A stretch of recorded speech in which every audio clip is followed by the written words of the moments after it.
Hello everybody and welcome back to another Hellbound Garage. Today we are going through all the electrical on the Datsun, and if it looks like I'm tired, that's because I am. I am filming this intro after everything is done because this wasn't originally going to be its own video, but hey, it took long enough, it just became its own. Before I forget to film this or talk about this, I'm going to do this now. Now, this is actually after the fact, and I already have parts on order because I messed up. So, my primary kill switch is this guy right here. Now, this is technically a 6-position kill switch by OMP. If you look on the back side of it, there are actually 6 connections, 2 for the power in and the power out for the battery, as well as 4 other prongs. Now those 4 prongs are for the ECU. Now I'm sure I've covered those 4 prongs in a previous video, I think. But essentially they control the power for the ECU, so that when you flip the kill switch in an emergency, it does not just automatically fry the ECU. It bleeds off power, making it so all your equipment is safe. Now, when you look at the kill switch, the 2 prongs for the power, the battery in and the power out to, say, your starter in my case, you need to make sure that the battery goes to the battery side and that the starter goes to the starter side. Do not get those mixed up. You get those mixed up, you're gonna have a problem just like mine. I ended up having them reversed because I wired them with the kill switch already installed into the dash, and the power from the battery was feeding through the resistor because I had the 2 cables switched, was feeding through the resistor for the ECU and completely fried the resistor because it was trying to find ground through the least resistance, which was the resistor because it was the only way. So I have completely burned that one up. I've already had to order another one. And I ended up having to order 3 because the company that had them had a minimum order quantity or price quantity for online purchases. So now I'm gonna have spares. But anyways, make sure that you don't get those mixed up. Now luckily, the resistor only deals with the ECU power. So when you flip the kill switch, it still allows the rest of the functionality to all the other components that you have wired in that line, just not the ECU. So the first thing on the list is going to be checking the turn signals. Now the turn signals, all the lights in this car, I have got LED retrofits because this car is very small. On camera, it's hard to tell unless you put it next to another small car. You don't actually understand how small a Datsun is. So in order to help safety-wise, to make sure that my time and money that I've invested don't get rear-ended because nobody sees me, I went the LED route. So now we need to go through and make sure that all the LEDs and all the circuits for the lights actually work. Now for this first section, I forgot to video it, but I popped the kill switch to the on position and clicked on the left blinker, and this is what happened.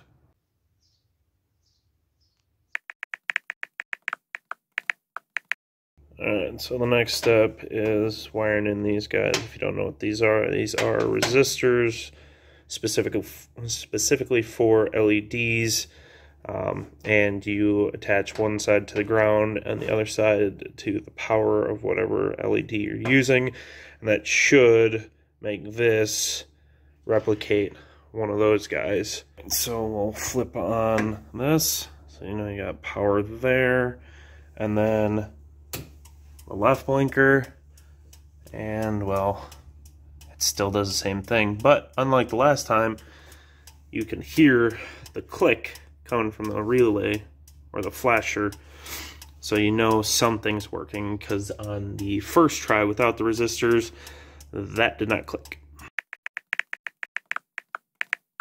I also went ahead and I threw a regular bulb into it. I went and bought a pack just to test out something. So I threw in one of the regular bulbs into this deal.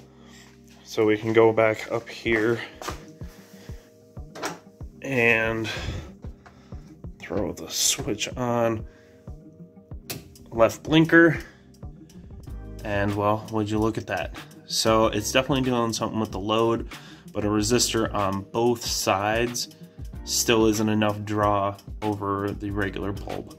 And as you can see, I turn off the left, turn on the right blinker, and well, look at that, it works. So it's definitely something within the overall load. Now, if you have looked at other videos about LED lights, then you know that they make specific LED flashers. The one that's on there right now is supposed to be that way, but they also make a second type. So the one that I have in the car is a 2-prong. Well, they have this 3-prong version. It's supposed to be power, ground, and load. So this actually gets grounded, and this is supposed to replicate the regular bulbs, and that still doesn't work. So the next thing I'm going to try is tearing apart my harness even more, and separating the grounds from the left side to the right side to see if that fixes it. We've made a discovery! So I got an update, and let me show you this.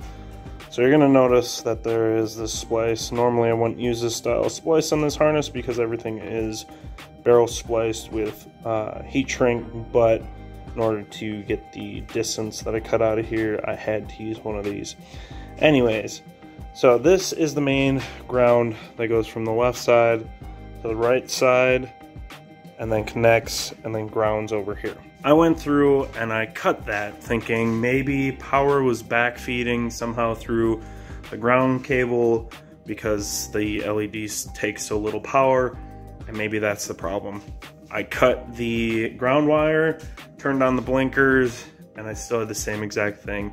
Even with half the ground not connected, it still would flash both of the turn signals. So then I was sitting there scratching my head thinking, what is going on? Because I wired this entire car up myself. I know for a fact that the left and right turn signals do not share power, they only share ground. So if I got the ground snipped, why is it still lighting up? And so I turned to this guy. This is kind of my makeshift of how everything is wired in the car at the relay center, and I'm sitting here looking, trying to figure out what could be connected that makes both of them light up. The only thing that the left and the right share is the power, because the power goes through a fuse to a flasher and then breaks off to the relays for the left and the right. This flasher also powers the hazards. I undid my entire harness, the loom, and I snipped the hazard power between the left and the right. And lo and behold, if I turn on this guy and turn on my left, there is no power to the right side. Now if I shut off the left, turn on the right, no power to the right side. I mean left side. But that is the problem. There's too much power feeding through the hazard wire, and it's making everything light up. Now, I have the hazard power cut on the left side because I cut it in between instead of at the far end like I should have. But this is my hazards. And if you look,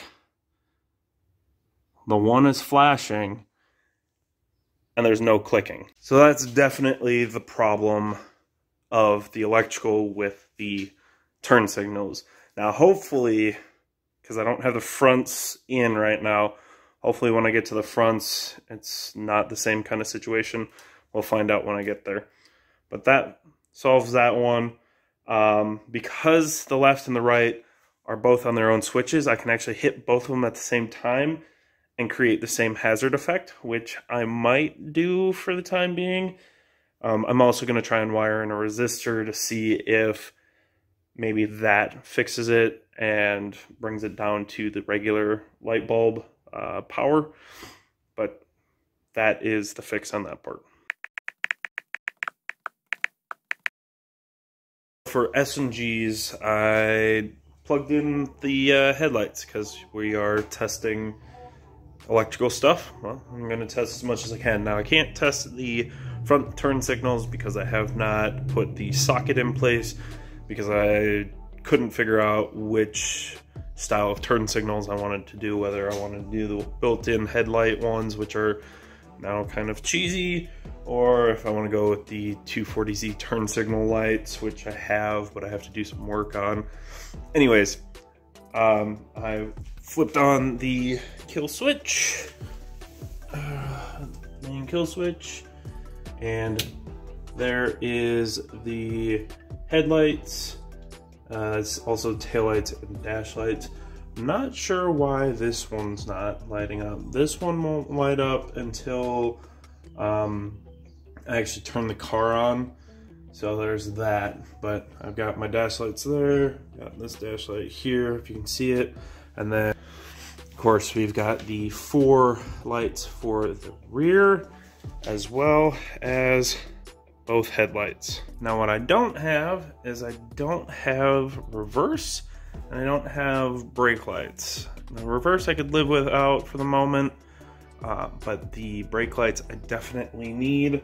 And well, this is my brake lights, because I haven't wired it yet, because I could not remember for the life of me what combination of the 4 wires goes together for each set of lights. So now I have to figure that out. So I'll be back after I figure that out. Many unbearable hours later. Man, am I mad at myself right now. So over the last few hours, on and off, during my breaks at work and now after work, I've been out here trying to make sure that all my electrical's good. And what I've been chasing is my reverse lights and my brake lights. And the entire time I've torn apart everything on this car. I yanked the whole fuse relay panel off, pulled the plug for the lights in the back. I've done everything. And what it came down to was this little guy. So typically I buy these in bulk off of Amazon or whatnot. For the most part, as long as you have them fused correctly, these will never go bad on you, the fuses will. So the quality of these isn't necessarily an issue. But in this particular case, I needed 2 relays that I was short, and I bought these guys right here. Now, if you look at these, it's very hard to imagine these for anything but your standard 12-volt car, right? Well, if you look real close, one of the absolute last things I noticed after looking these up was that these are 24 volt. My car barely puts off enough power to even turn these things on and off, or enough power at all. What I needed was these guys. So these are from AutoZone, O'Reilly's, wherever, and as you can tell, they're 12 volt. So make sure, if you're doing this kind of stuff, that you make sure to buy 12 volt, because 24 volt will not work in most standard car applications.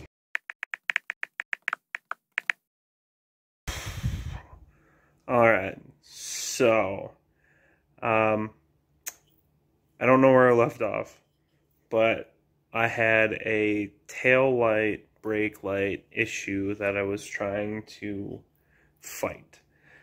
And I am a little irritated once again, It's kind of the gist of things when it comes to electrical and completely rewiring a car from front to back. I'm not sure where I found it, but I wired up all of my LED sockets or my light sockets all the same way. I had to have found this diagram from somewhere. I don't remember where it was. That being said, I somehow got my brake light and my running light wires mixed up. So I cut the main wire coming from the back of the car to the front of the car and actually swapped them, twisted them real quick to test, because I'm not going to put any connectors on anything until I make sure everything's good. And that solved part of my problem, but I didn't know that it actually solved my problem until I figured out the true root of all the evil back here. And it comes down to this one bulb. Not sure if you're going to be able to hear this, but there's an internal fault on this one LED. I was about to call it a night, and I said F it, and I tried one more thing, and I took all my LED bulbs out of their sockets, and I replaced one with a regular bulb, and just the one. That's all I had hooked up. And I tried both my brake light and my normal running light, and it worked. So I'm like, okay. I went to 2 of them, and it still worked. From there, all I had was LED bulbs. So I happened to pick this one up, and I heard it rattle as I was picking it up. I'm like, huh. So because these are Amazon bulbs, I got like 8 of them in a pack, I think. I had plenty of extras, so I put 2 LED bulbs into the other 2 sockets because I have 4 in total. Tested my brakes, tested my running lights, everything worked. Replaced the regular bulbs with LED bulbs, and everything works. I've been at this for a while now, probably a couple of hours, and it all came down to this one faulty bulb. Plus, I did get the wires mixed up, making it so my brake lights were always on. But if you're ever curious why there's a possibility that your brake lights stay on constantly after you switch to LED bulbs, check and make sure your bulbs are good, make sure your wiring's good. I thought I might have had a ground problem, which I was going to fight tomorrow, but I don't have that. So yeah, all that headache over an inexpensive bulb. But I am going to call it a night. I'll come back in the morning, get my taillights put in, get all the lights actually installed, get everything rewrapped now that everything's tore apart, and we'll move on to the next thing. The following day, I went ahead and put the taillight housings into the car, as well as I wrapped up the harness the best I could. It's definitely not near as neat with the resistors and everything as it was before. I think long term I'm going to remote mount the resistors and then have wiring going back into the harness. That way I can rewrap the harness and still make it look nice, because this is what it looks like right now, and I'm just not real happy with it. So I got most of the lights shut off in here. Let me get you guys set up, and I'll show you what the final product looked like.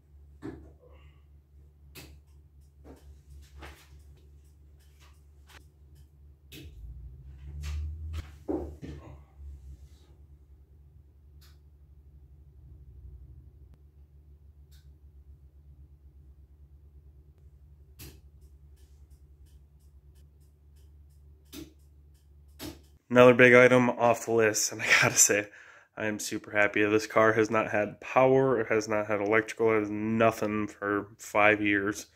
And yes, it sucked that a lot of the things that I did for this car might have had minor mistakes, but that's why you test everything. And that's also why, if you ever notice the engine harness, why it's not wrapped at all, well, I literally had to unwrap the entire rear harness to troubleshoot everything. So that's the perfect reason and perfect example of why the engine harness isn't wrapped yet. It will be eventually, just not now. The next thing on the list to check is cooling fans.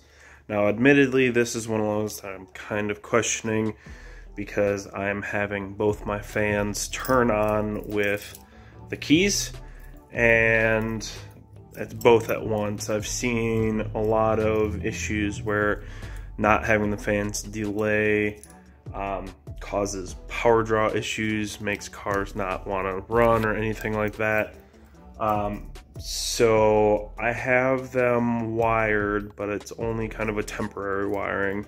The cooling fans themselves have kind of spade connections that came on them originally, and then I actually just have a couple of the correct size, but I have two of these that I've shoved the spades into for the ground and the positive. Not the right way to do it. Don't do this, but for me this is temporary to see how things work. After I shove them in there, I electrical taped them together to make sure that there was no issues interfering with each other and that they stayed in there. But I've got everything set up, so let's give the old Kia a turn and see if the cooling fans work. All right, so main power on. Key in, and pop the fuse. Interesting. Well, first time was a fail, and that's because, well, I didn't realize I put a 10 fuse into a cooling fan slot, which definitely isn't going to work. So put a 30 amp in there. Try number 2. Main power, key turn, and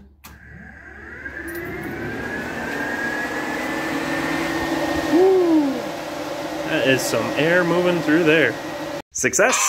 So that's one more thing off the list. I accidentally left a fuse in one of the other slots that was activated by the key, and found out that the water pump works. So plus on that. Now that completes checking all the easy stuff, or the less involved stuff, if you can even say that at this point. The two things that are left to diagnose or try and make sure that they work before I ever plug in my ECU is the fuel pump and the coils slash injectors. The coils and injectors come from the same power, and then they split off into their own fuses, and then feed from there. So those are going to be a little bit more involved, because with the injectors and the coils, I can power them up, but then I have to take a multimeter to each individual one to make sure that they're getting all power. And the fuel pump, well, I have to put fuel into the tank because that is dry, and then start the fuel pump, which means I'm not only testing to make sure that the electrical is working, I am testing to make sure that there's no leaks in the fuel system, which will be good, but it's definitely more involved. I have to have fuel run through some of the lines because I've pre-made these lines a long time ago, but they've been sitting on a shelf, and the entire time they've been sitting on the shelf, I've been doing metal work, I've been doing body work, I've been doing sandblasting. So I'm going to be putting fuel into the tank and then running the fuel pump, having fuel go through up to the engine bay, and letting it run out of a line just to make sure that everything is good. Now, this fuel system in this car, if you haven't seen the previous videos, this fuel system right now has 3 filters in it. It's got the pickup, actually has a really fine micro mesh screen in it.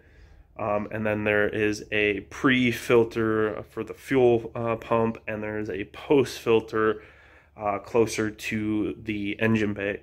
So I shouldn't have to worry about it at all, but I'm just going to be a little safer than I would on other things because I don't want to ruin any of this stuff because of a piece of dirt.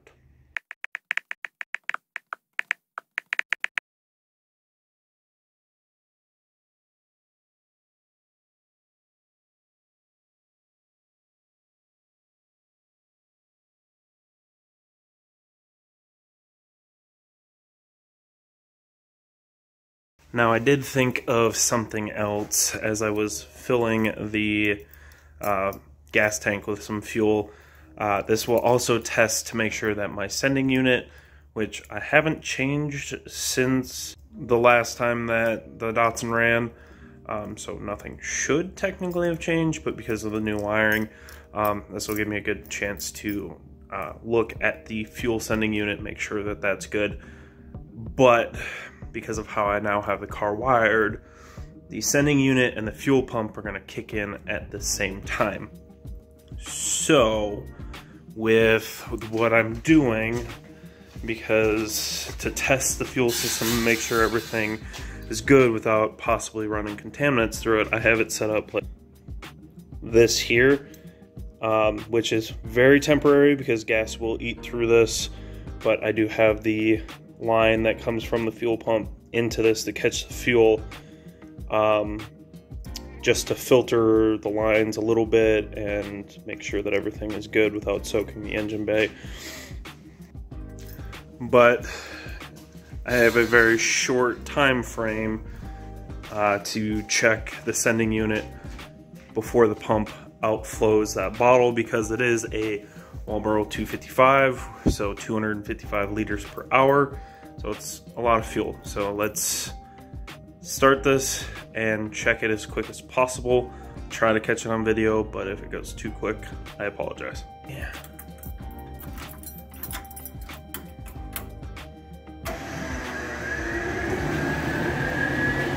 Fuel gauge works. I heard the fuel pump. Fans kick on at the same time. A lot of stuff happens all at the same. Alright. Any fuel? Nothing yet.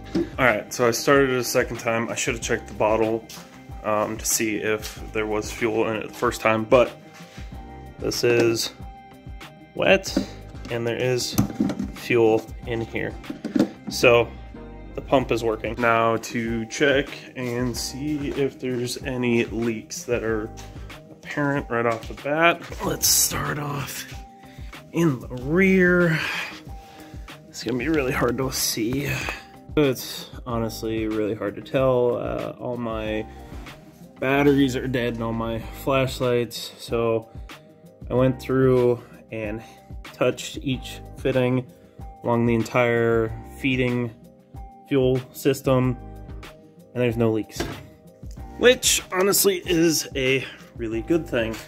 So that means I got everything tight the first time and none of the fittings lost their seal, because AN fittings do have a very special degree inside that fit next to each other. If you ever notice this little bezel here, that's a very specific angle, and if you tighten these too tight, you'll actually mess up that angle and cause a leak, and then you'll have to use a special little deal that takes up that gap. Anyways, no leaks. So this unfortunately it's a good test, but it's also a bad test because this is testing it under pressure, which I won't be able to actually look at until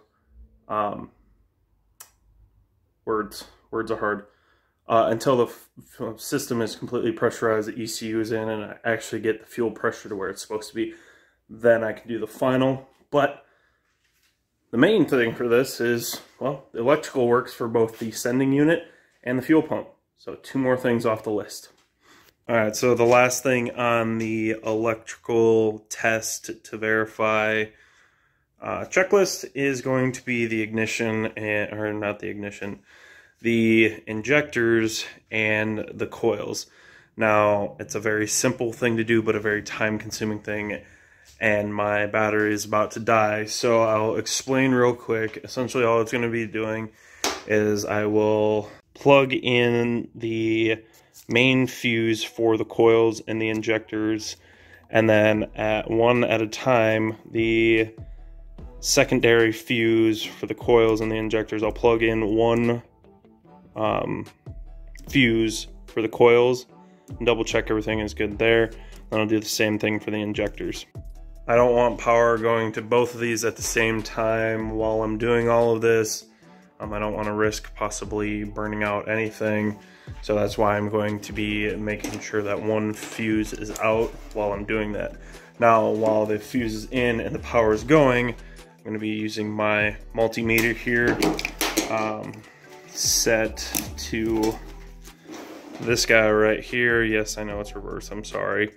But this is where I'll set it to, and that will register if there's 12 volts, 5 volts, any of that good stuff at the power.